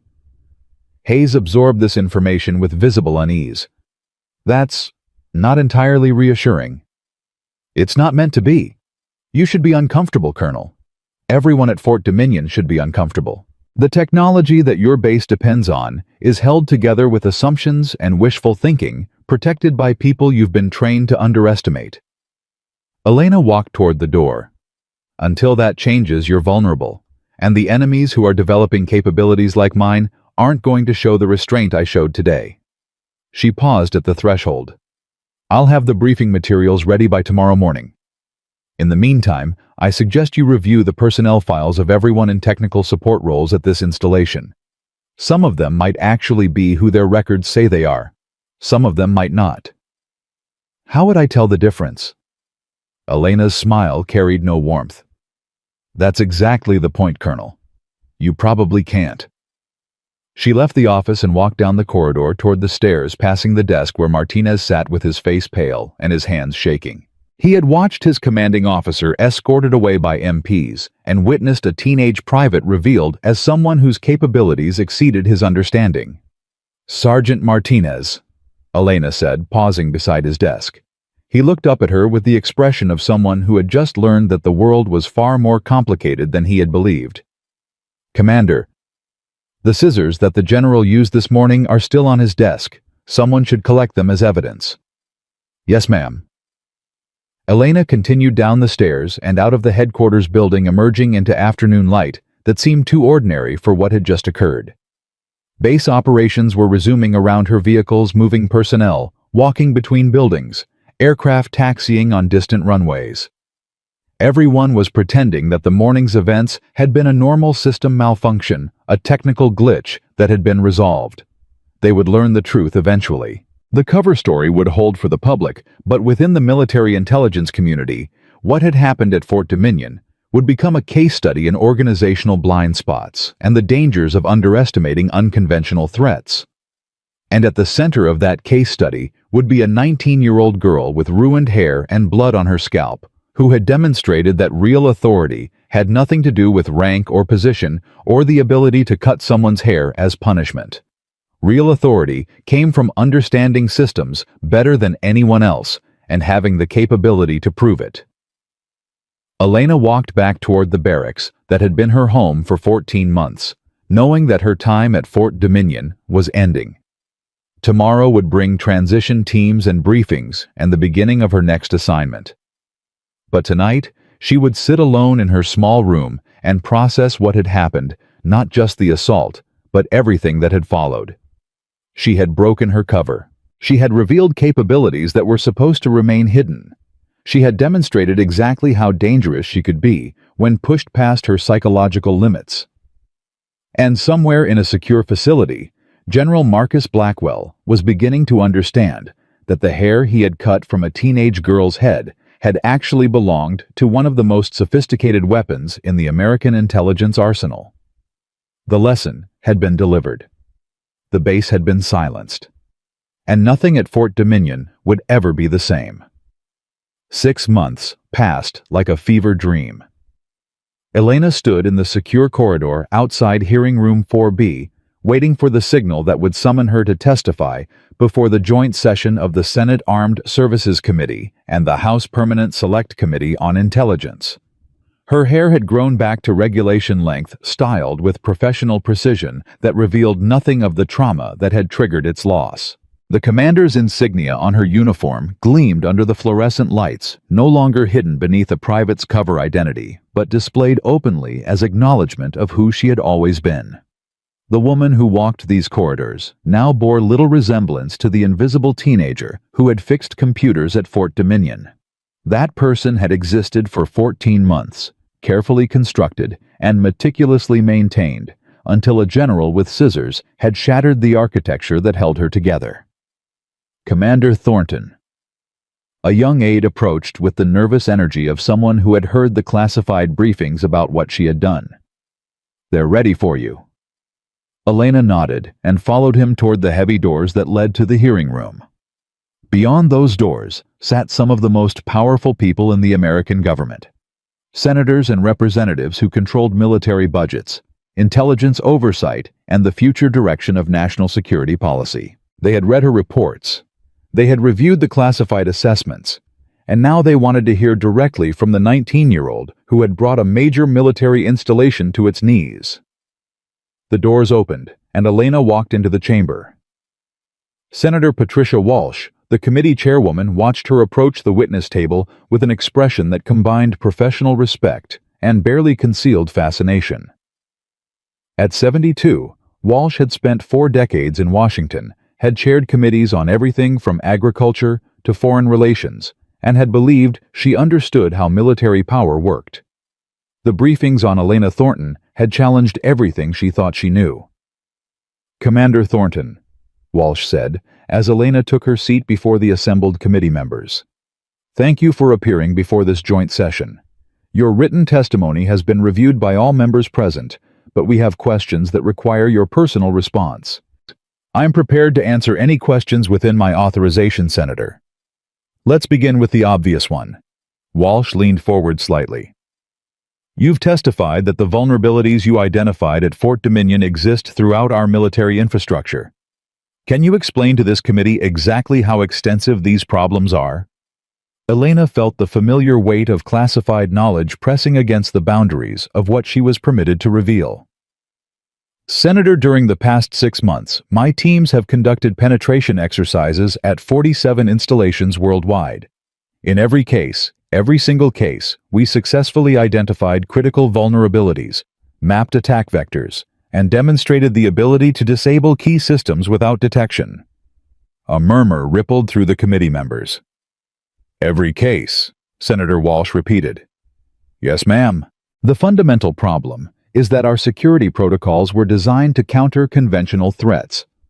Foreign intelligence services operating from external networks, terrorist organizations, attempting brute force attacks, criminal hackers probing for financial vulnerabilities. They weren't designed to address the possibility that sophisticated adversaries might insert trained operators directly into our facilities." Representative James Chen, the ranking member of the House Intelligence Committee, shifted in his seat. "Commander, are you suggesting that foreign powers could be conducting the same kind of operations that you demonstrated at Fort Dominion?" "I'm not suggesting it, sir. I'm stating it as a near certainty." Elena's voice remained steady, but her words carried implications that made several committee members visibly uncomfortable. "The techniques I used are well within the capabilities of Chinese, Russian, and Iranian intelligence services. The only difference is that my goal was to identify and correct vulnerabilities. Their goal would be to exploit them during actual conflicts." Walsh exchanged glances with Chen. "Commander, your testimony indicates that you're now responsible for training other officers in what you call quantum neural network operations. How many such officers currently exist?" 6 months ago, there were 6 of us worldwide. Today there are 32, with another 44 in various stages of training. But I should be clear about something. Senator, the skills I possess aren't easily transferred. I was recruited at 16 because I demonstrated capabilities that our best analysts couldn't replicate. Most of the officers we're training will develop competency in specific aspects of electronic warfare. Very few will achieve the kind of comprehensive capability that allowed me to do what I did at Fort Dominion. And that capability is... Elena paused, considering how much she could reveal in this setting. Senator, I can interface with electronic systems in ways that most people can't conceptualize. It's not just about technical knowledge or training. It's about an intuitive understanding of how data flows through networks, how systems interact with each other, how the electromagnetic spectrum can be manipulated to achieve specific effects. Some of it can be taught. Most of it can't.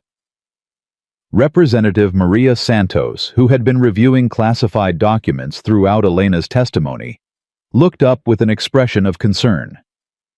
Commander Thornton, I want to ask you about the incident that triggered your demonstration. General Blackwell's actions that morning. Elena felt her composure flicker slightly. What would you like to know, Representative? The psychological conditioning you underwent was supposed to help you maintain your cover identity regardless of stress. Physical assault by a superior officer wasn't supposed to be sufficient to trigger capability revelation. Can you explain what happened? The question cut closer to Elena's core than any of the technical inquiries that had preceded it. Representative, the conditioning was designed around certain assumptions about military professionalism. It anticipated stress, unreasonable supervisors, even unfair treatment. What it didn't anticipate was a general officer physically assaulting me because I used vocabulary he didn't understand. Could you elaborate? Elena was quiet for a moment, organizing her thoughts.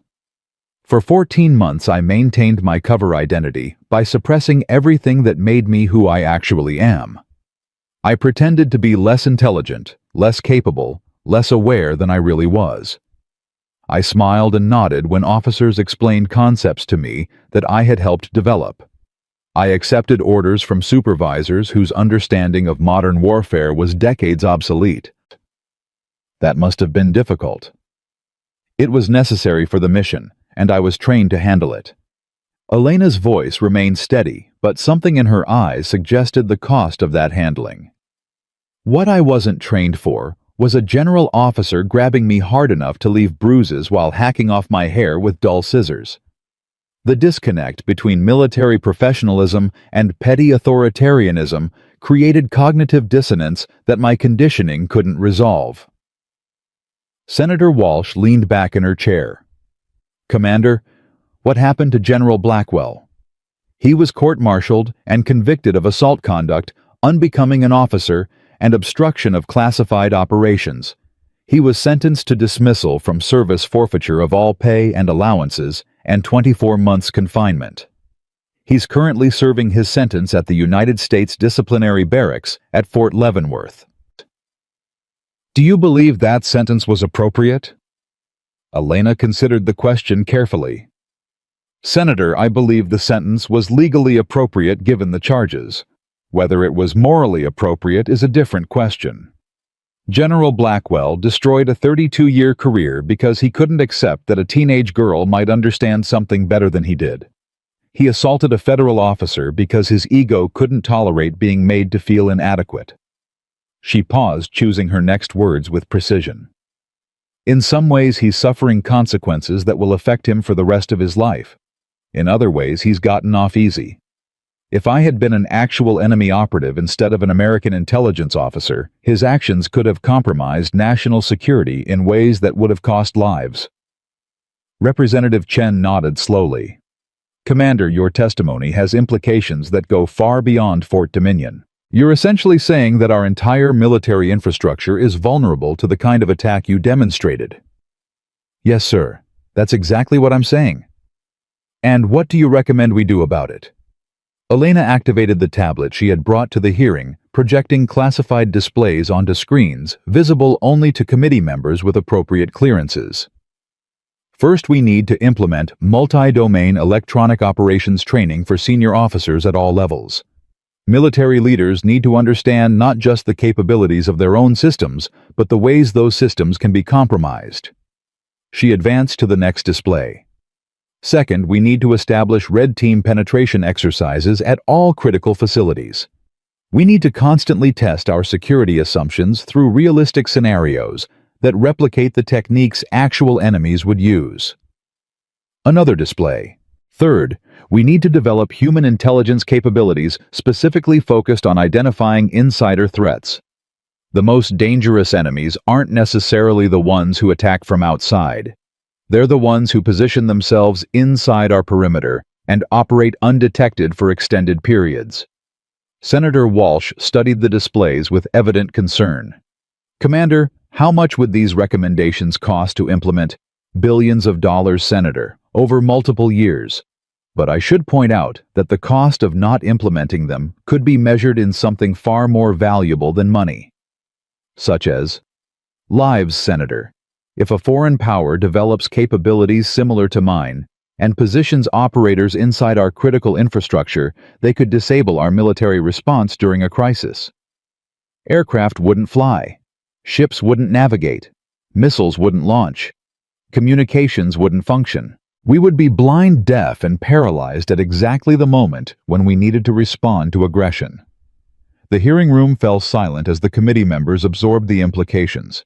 Representative Santos spoke into the silence. Commander Thornton, I want to return to something personal. Your experience at Fort Dominion was traumatic. The assault you endured, the revelation of your identity. The demonstration you conducted, these weren't part of any plan. How are you processing what happened? Elena looked at the representative with something approaching gratitude.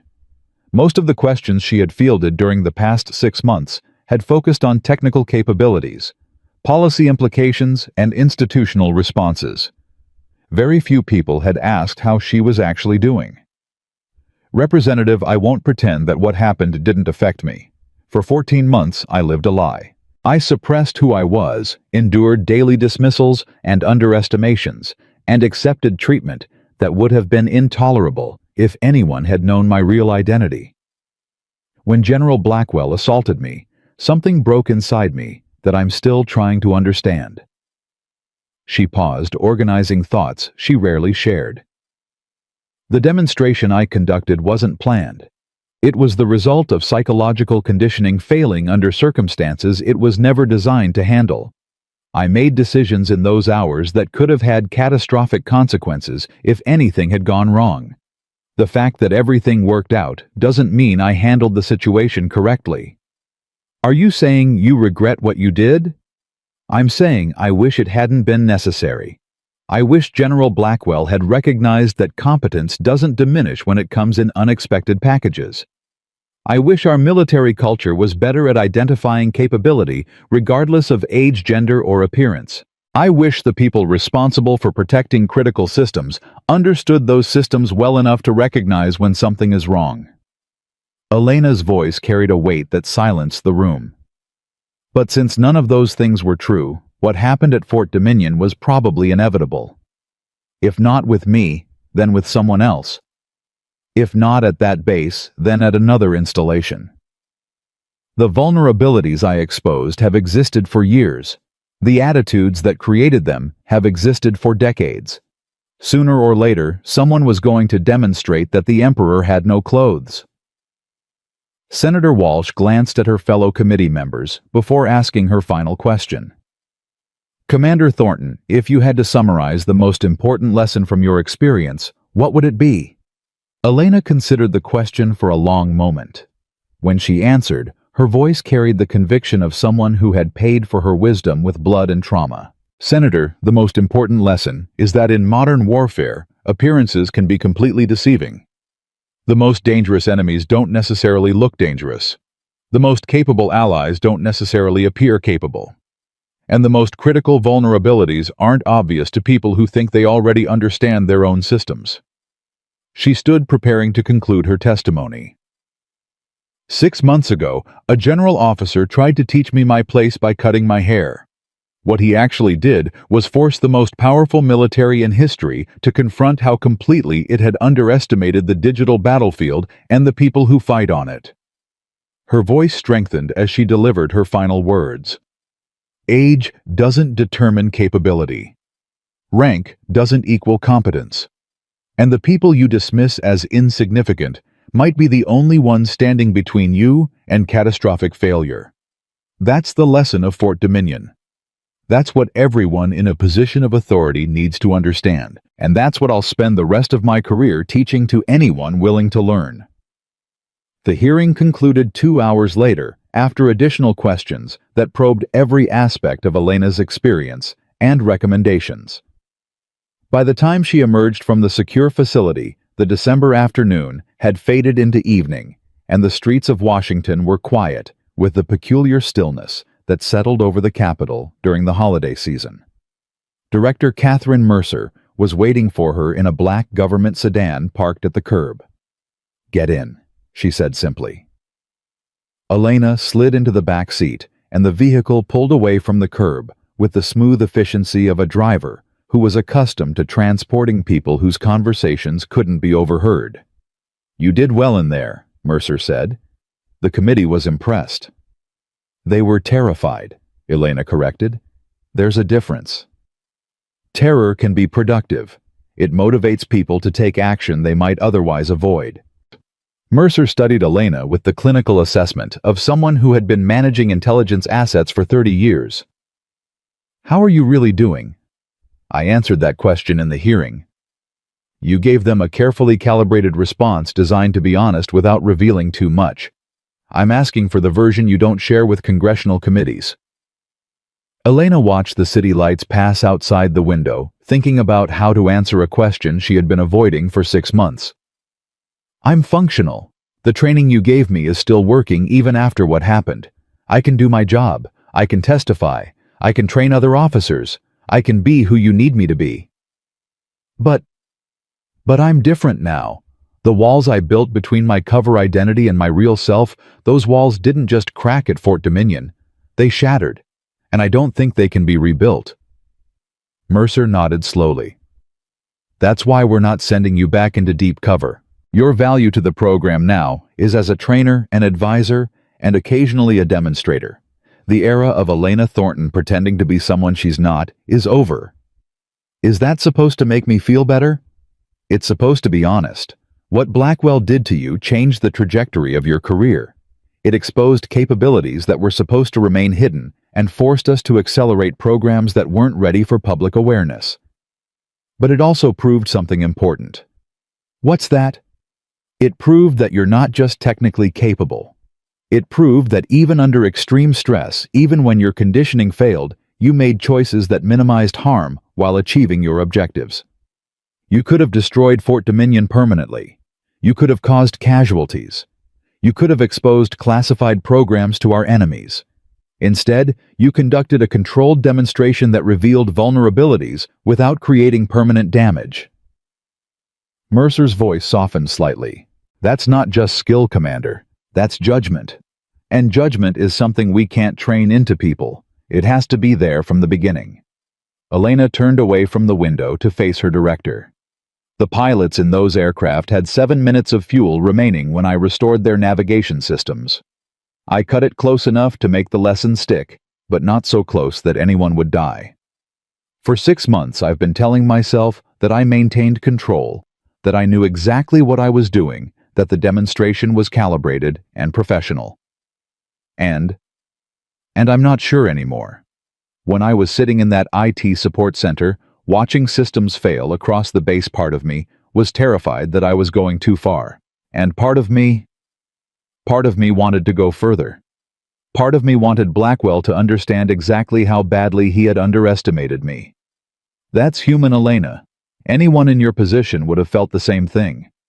But I'm not just anyone. I'm someone with capabilities that could cause genuine catastrophe if I lost control. And for a few hours I came very close to losing control." Elena's voice dropped. "That scares me more than anything Blackwell did." The sedan pulled to a stop outside a building Elena recognized, the residential facility where she had been living since leaving Fort Dominion. Mercer turned to face her directly.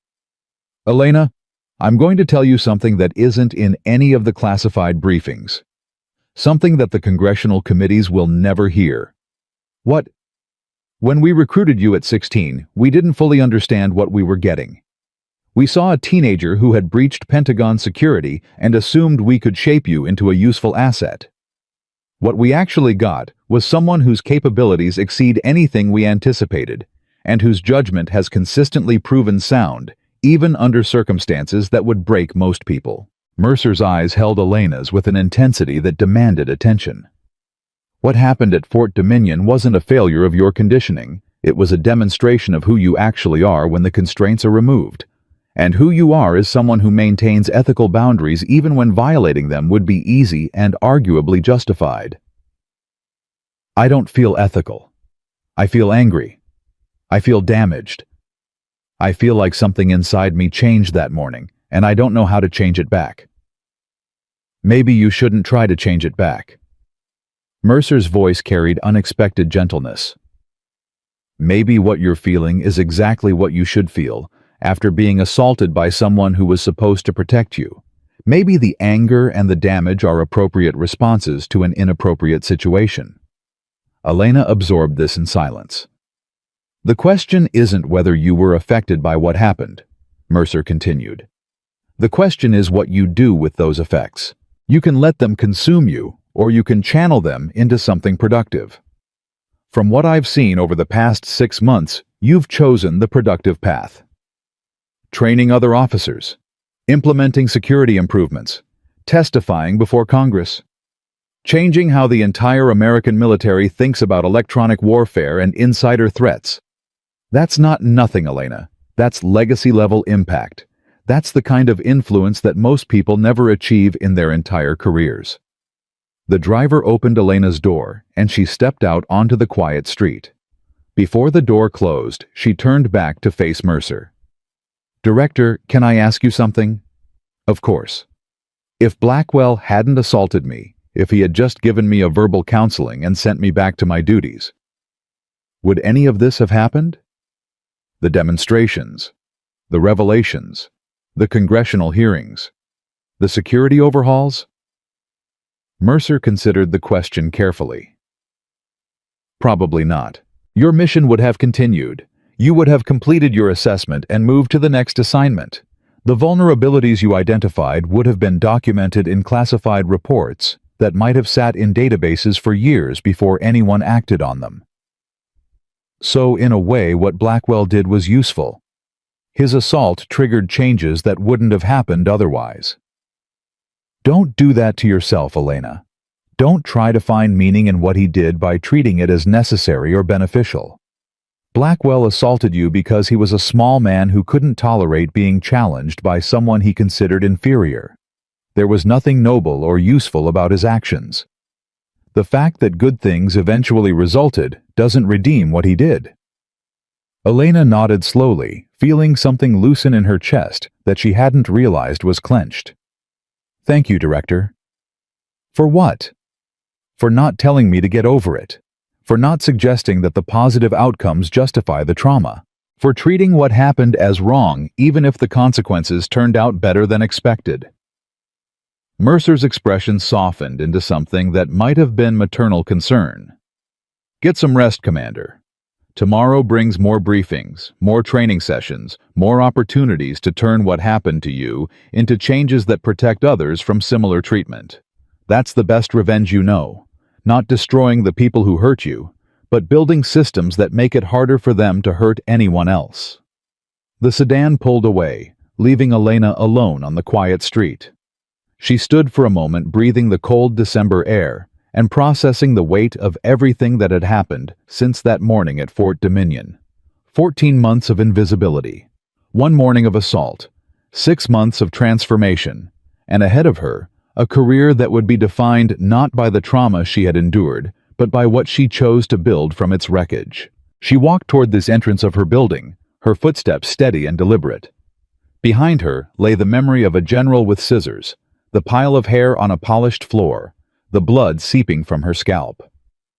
Ahead of her lay the power to reshape how the most powerful military in history understood its own vulnerabilities. The invisible teenager was gone forever. In her place stood Commander Elena Thornton, damaged but unbroken, traumatized but transformed, and more dangerous than anyone who had ever underestimated her could possibly imagine. The general had cut her hair to teach her a lesson about her place in the hierarchy. Instead, she had taught an entire nation that real power has nothing to do with rank, age, or appearance, and everything to do with understanding systems well enough to either protect them or tear them apart. That was the truth that had silenced Fort Dominion, and it would echo through military doctrine for generations to come.